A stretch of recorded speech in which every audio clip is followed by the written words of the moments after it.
well, there was a lot of significant things that happened in it, but one of the big things that was significant was that Harry Kane finally broke Jimmy Greaves' long-standing record as the all-time top goal scorer for Tottenham Hotspur. I mean, big win for Tottenham, you know, in the push for the top four. Also helped out Arsenal a lot, but big, you know, that was big for Harry Kane. You could see it on his face yesterday. It meant a lot to him, didn't it? Yeah, it was a really special moment. You know, even watching it and seeing all the videos and stuff, it was. I'm so glad that he got that record and broke it at home, you know, so it could really be appreciated, and also that it came in a win, because, you know, there's been some other goals throughout his career which have been a milestone or a record, and it maybe hasn't been off the back of a win. So it was really great to see. He deserves it. He's been the most model professional ever. I mean, he's such a great role model for kids. You know, some other players you look at who have been great, and, you know, they've been in the press for various different things, and he has just been exemplary his entire career since his first game against Shamrock Rovers. I'm really happy for him. It's a massive milestone for the club, you know, top goal scorer. He's only 60 now off of Alan Shearer. I think that he's absolutely going to break that record. He could do that within, you know, 2 or 3 seasons, I guess. And he's only 29 still, so he's definitely got time to do it. For me, he's definitely one of the best English forwards we've ever had. Is he the greatest all-round striker, the Premier League has ever seen? No. Why do you say no? Because he hasn't won a trophy? No. Thierry Henry still holds that. Better. Sorry. Way better. But what about as an English forward? Rooney. You still think Rooney and Shearer? Rooney and Shearer. But what if Harry Kane eclipses both? Because he's going to eclipse Rooney. Rooney's on 208, so he's going to do that probably this season. Yeah, I mean, it's 2 different questions, isn't it? Is he the best footballer / goal scorer, or is he the best... Well, is he the best footballer, or is he the best goal scorer? Is he the best goal scorer? He might end up getting that award. But is he the best footballer? And I think when you're asking that question, you have to account for trophies as well. If it was without trophies, he will maybe make a stronger argument to say that, look at me, I'm the best goal scorer ever in English football. He could easily get that. But the greatest footballer, no, not for me. Okay, that's a fair point. Incredible footballer, but not for me. But as all time, it's not even a conversation, because Henry for me is got that on lock. Yes, I agree with that. Yeah, well, you would. It's a fair point. Look, I think he's definitely, as I said, he's one of the best. I didn't say he was the best, but I think he's definitely up there as British footballers. I think he's absolutely in that equation. He'd be definitely in the top 3 for me. It, you know, because you say Rooney, but he scored more goals than Rooney. Well, not yet.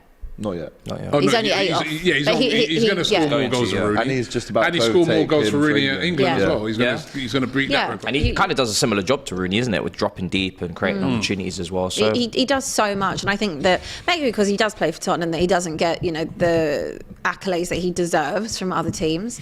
And I guess I still don't even think that would change if we did win a trophy or a title. I still think people would say, well, you know, he's if he started winning 4 or 5 trophies, then. But at the same time, you can only look at the team that's around him. Yeah. So it's like, you know, no player can go and win a trophy on their own. It's a team sport. You know, I believe that and look, the question is also, in certain big games, has he stepped up for Tottenham? No, not always. And that is a question. But I'd be interested to see if Tottenham were now, let's say, get to a FA Cup final, if he would step up. Yeah. I'd like to see that, because again, there's been moments where he's been injured for long periods and then come back in, like the Champions League final and various other things. He's been injury free for a long time, so we haven't been in a cup final. If you were to put Rooney's best season with Kane's best season, I'm taking Rooney. We all know what I'm talking about with this best season with Rooney. Like, he was arguably, probably at the time, maybe the best player in the world, or at least in the conversation for it. So I think when you do it on the big stage in Champions League finals, etc., that has to come into play, because... Or just any final. It has to, because,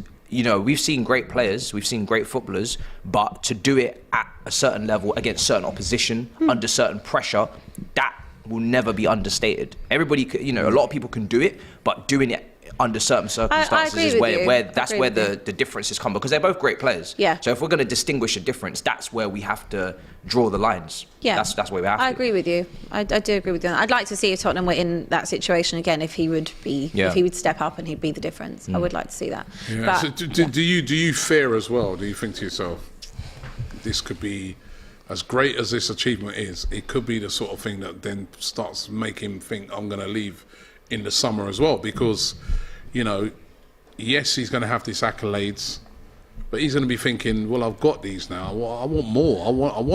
I don't want to finish, because you know, you finished. It's a bit like Matt Letizia, ain't it? Stayed at one club, but you never won nothing.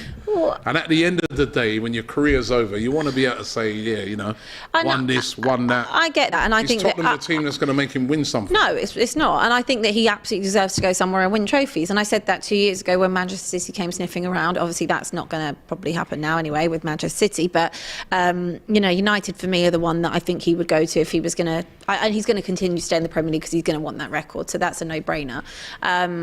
But again, it depends. He's always said if Tottenham are consistently getting Champions League, they're being competitive, then, you know, there's reason for him to stay rather than go. And I do think he's been exceptionally loyal to Tottenham. Doesn't owe you anything, really. He doesn't owe us anything. He's been absolutely. and I think they owe him a trophy, or they owe him, you know, the opportunity to move on if they're not going to be able to compete in that same way. But I do think that it will be completely reliant on if Tottenham get top four. Here's a question, right, that I was thinking in my head today. Another one of them controversial ones, right? Oh, sure. Oh, God. If Harry Kane was playing for, say, a Man United, or, you know, say, I don't know, Chelsea, would he have scored as many goals as if he's playing at Tottenham? And the reason why I'm saying this is, right, is that at Tottenham he's the main man. He starts every week without fail.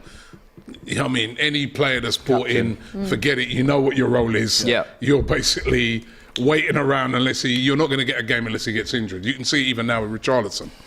If you're at Man United, you're at Chelsea, the rotation's going on. Even if you're scoring goals, they might drop you. We've even seen Haaland being rested I think for a he few built the games. team around him, though, wherever he goes. I think But would he start every single game? I think he's that good where There'd be no rotation, you don't think? Not with him up front, no. you know, I think if we're talking about rotation, at max you're talking about 2-3 games in the Premier League season. Max. You don't drop one of the greatest goal scorers and one of the greatest strikers the league's seen. That's what he is. It's like Bayern Munich dropping Lewandowski Yeah, for a few it just games. doesn't It just happen. wouldn't happen. On top of they that, build the team around him. But you if he even goes get there. at the moment with Man City, you get people suggesting that maybe Haaland should leave be- Haaland out but because Haaland- he that's changes the style. Well, and that's you know, because just Haaland is- Kane offers more, don't though. play him every week and things like that. that's because Haaland is very almost one-dimensional, right? Yeah. Kane's in got a lot comparison of to Kane, assets. Kane is able to Drop deep. adapt his game to the Yeah. situation. If you need Kane to drop deep and get involved in the build-up, he's going to do that. You need Kane to hold up the play and flick things on. He's one of the best at flicking things on. He can do that. Long-range passing. And in the box, he's still clinical with both feet. The thing is with Kane is that if he was to go to one of these clubs, the other thing that will balance out this conversation is he would have got more chances. More chances would have been created for him. Tottenham, for Kane, he's always exceeding his XG. He's got Nuno, he's got Conte, he's got Jose Mourinho. He's not even working with attacking managers. Imagine if he was to get the amount of chances that Haaland gets. I mean, or Nunes. Bro, it would have been insane. Yeah, well, that's a great point, and you know, we'd love to you guys to let me know what your thoughts are on it. And we've got a poll up: is Harry Kane the best British striker of all time? 31% of you are saying yes at the moment. 69% no. I'm a bit surprised. Yeah. that it's that low. That's a lot of gooners in yep. there. A lot of Arsenal fans in there. Well, no, there'll be a lot of United fans in there as well. Well, wouldn't United there? fans will. It's British striker. It's not. That's not. They'll change their tune when they sign him in the summer. They'll be saying he's the best of all time. Rooney and Kane as a duo would have been insane though. They would have just been able to interchange, just So set each good. other up. Oh, and especially with Rooney with pace as well. It would have been By the way, there was a nice statement from Jimmy Greaves' family. Says, family statement, congratulations to Harry Kane. We're proud that Jimmy's record has stood for over 50 years. And now we would have been very happy for Harry to be the one to beat it after all this time. Congratulations to Harry from the Greaves family, Irene, Lynn, Andy, Mitzi and Danny. So they were Special very moment. complimentary. It was nice. And let's not forget, you know,